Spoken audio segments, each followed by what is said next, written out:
ഈ പണിമുടക്ക് BJP government അധികാരത്തിൽ വന്നതിന് ശേഷം നടക്കുന്ന ഏറ്റവും വലിയ പണിമുടക്കാണ്.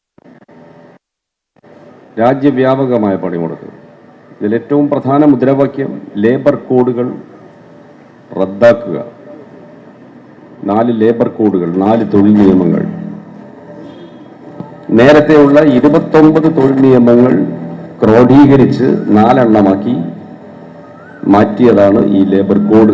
കോഡ് എന്ന് പറയുന്നതുകൊണ്ട് പ്രശ്നമൊന്നുമില്ല, അതിലെ വ്യവസ്ഥകളാണ് പ്രശ്നം. 2019 ആദ്യത്തെ കോഡ് ഓൺ വേജ്, വേതന സംബന്ധമായ നിയമങ്ങൾ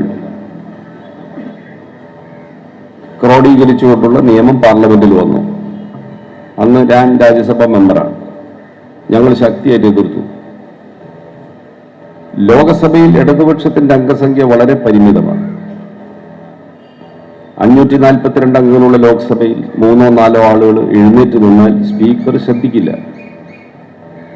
ബഹുമാനപ്പെട്ട തമ്പാൻ തോമസ് സാർ നമ്മളോടെ ഉണ്ട്. അദ്ദേഹം പാർലമെന്ററി എന്ന നിലയിൽ അവിടുത്തെ സ്ഥിതികളൊക്കെ നേരിട്ട് അതിൽ പങ്കാളിയായ ആളാണ്. അദ്ദേഹത്തിന് അറിയാം.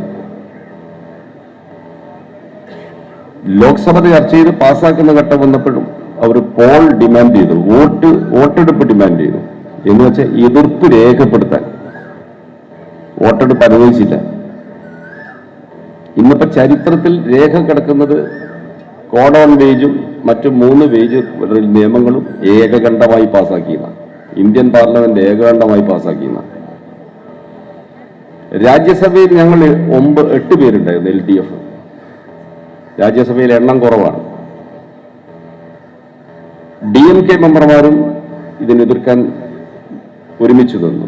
സമാജ്വാദി പാർട്ടിയുടെ ഒരു മെമ്പറേ ഉണ്ടായിരുന്നുള്ളൂ. ഈ ചർച്ച നടക്കുമ്പോൾ അദ്ദേഹവും അതിനോട് യോജിച്ചു തന്നു. അതെല്ലാം കൂടി ചേർന്നപ്പോൾ വോട്ടെടുപ്പ് ആവശ്യപ്പെട്ടത് നിഷേധിക്കാൻ രാജ്യസഭാ ചെയർമാന് സാധിച്ചില്ല.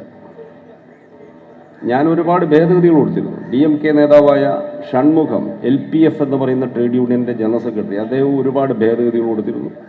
ബിനോയ് വിശ്വം അന്ന് പാർലമെന്റ് മെമ്പറാണ്. അദ്ദേഹം കുറെ ഭേദഗതി കൊടുത്തിരുന്നു.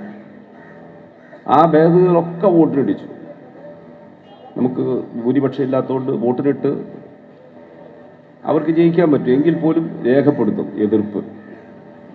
അവസാനം ബില്ല് പാസ്സാക്കുന്ന ഘട്ടത്തിൽ വോട്ടെടുപ്പ് നടത്തി. ഇന്ത്യൻ നാഷണൽ കോൺഗ്രസ് ആ നിയമത്തെ അനുകൂലിച്ച് വോട്ട് ചെയ്തു. അന്ന് പ്രതിപക്ഷ നേതാവ് കോൺഗ്രസ് നേതാവ് ഗുലാം നബി ആസാദാണ്. ഞങ്ങൾ അത്ഭുതപ്പെട്ടുപോയി. അവർക്ക് നിഷ്പക്ഷത പാലിക്കെങ്കിലും ചെയ്യാമായിരുന്നു. യഥാർത്ഥത്തിൽ അവർ ഈ നിയമത്തെ എതിർക്കുക വേണ്ടത്.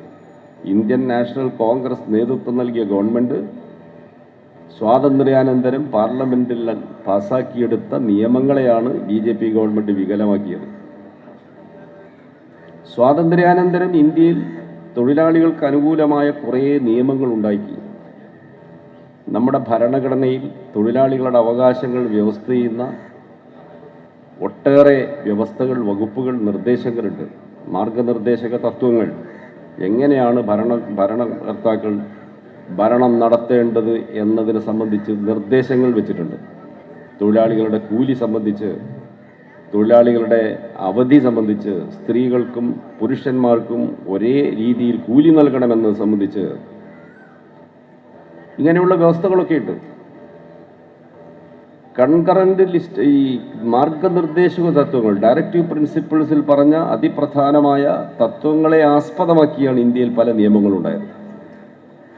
1ാം labour commission, Gajendra Gadkar commission Congress ഗവൺമെന്റിന്റെ കാലത്താണ്. ഇന്ത്യയിലെ തൊഴിലാളികളുടെ അവകാശങ്ങൾ ഒരു പരിധിവരെ അംഗീകരിക്കുന്ന നിർദ്ദേശങ്ങളാണ് മുന്നോട്ട് വെച്ചത്. അതൊക്കെ ആസ്പദമാക്കിയാണ് ഇന്ത്യയിൽ തൊഴിൽ നിയമങ്ങളുണ്ടായത്. സ്വാതന്ത്ര്യത്തിന് മുമ്പ് നിയമം ഉണ്ടായിട്ടുണ്ട് ഇന്ത്യയിൽ, ബ്രിട്ടീഷ് ഇന്ത്യയിൽ. 1919 ILO എന്ന അന്തർദേശീയ സംഘടന അല്ലെങ്കിൽ സ്ഥാപനം രൂപം കൊള്ളുന്നത്. വിവിധ രാജ്യങ്ങൾ, തൊഴിലാളി സംഘടനകൾ, തൊഴിലുടമ സംഘടനാ പ്രതിനിധികൾ എല്ലാം അടങ്ങുന്ന ഒരു ത്രികക്ഷി വേദിയാണ് ILO. 1919 രൂപം കൊണ്ടു. 1919 ചേർന്ന ആദ്യത്തെ സമ്മേളനം ILO കോൺഫറൻസിൽ അംഗീകരിച്ച തത്വമാണ് ഒരു തൊഴിലാളി ഒരു ദിവസം 8 മണിക്കൂർ ജോലി ചെയ്താൽ മതിയെന്ന്. അഥവാ 24 മണിക്കൂറും ജോലി നടക്കുന്ന ഒരു സ്ഥാപനത്തിലെ തൊഴിലാളികളാണെങ്കിൽ ഒരാൾ ജോലി ചെയ്യുന്ന സ്ഥലത്ത് 8 മണിക്കൂർ കഴിഞ്ഞ് പകരക്കാരൻ വന്നിട്ടില്ലെങ്കിൽ ഫാക്ടറി സ്തംഭിക്കാതിരിക്കാൻ ഇയാൾക്ക് ജോലിയിൽ തുടരാം. പക്ഷെ അങ്ങനെ തുടരുമ്പോൾ 8 മണിക്കൂർ കഴിഞ്ഞുള്ള സമയത്തെ ജോലിക്ക് ഇരട്ടി വേതനം നൽകണം. 8 മണിക്കൂർ ജോലി എന്ന തത്വം ILO അംഗീകരിച്ചു. അത് ഇന്ത്യ അന്ന് റാറ്റിഫൈ ചെയ്തു. ഇന്ത്യ ഗവൺമെൻറ് അംഗീകരിച്ചു. അതിൻ്റെ അടിസ്ഥാനത്തിലൊക്കെയാണ് ഇന്ത്യ രാജ്യത്ത് നിയമങ്ങൾ വന്നത്. നിരവധി നിയമങ്ങൾ, factories act, industrial disputes act, ഇതൊക്കെ ആ കാലത്ത് വന്നതാണ്. Equal remuneration act,